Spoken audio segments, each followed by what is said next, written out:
Walking around here now is very, very surreal. Except for a few places, everything has changed.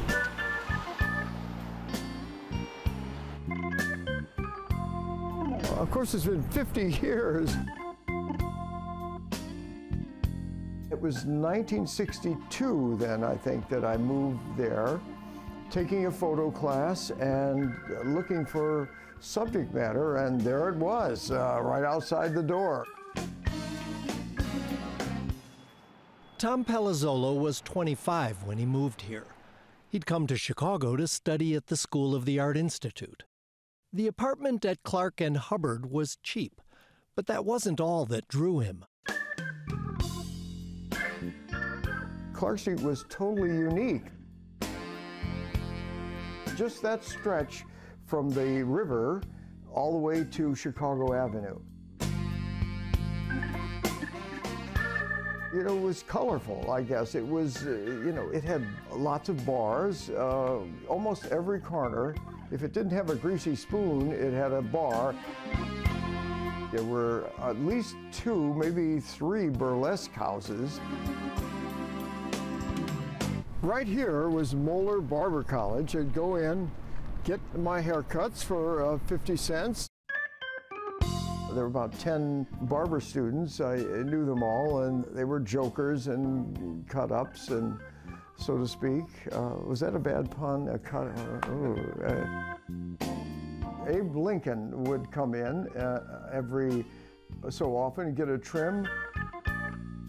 They said Abe was not a good tipper. It was strange.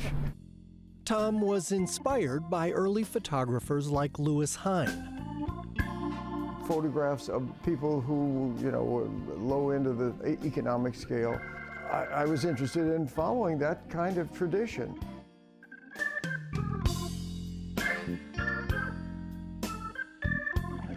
I got good feedback from the photographs in class. Now, and then I graduated in '65, and I continued to photograph and even film the area a bit. A lot of friends would take pictures of the Loop, and that never interested me, you know, at all.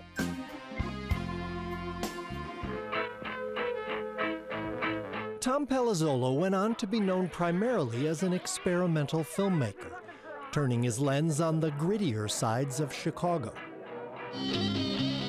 Tom came to the Midwestern city of Chicago as a struggling art student. And he was the subject of a film, which included his work along Clark Street.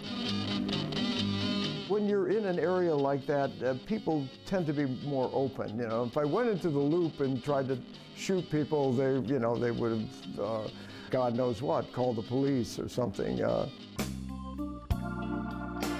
As you could see, some of the people were alcoholics, and it is part of the street, of what the street was like.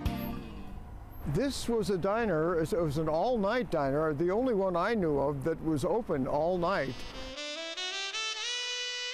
And I would go in there for coffee, and that's where I met Carol Ann, who sadly was dying of ALS, and only lived about a year after I got to meet her.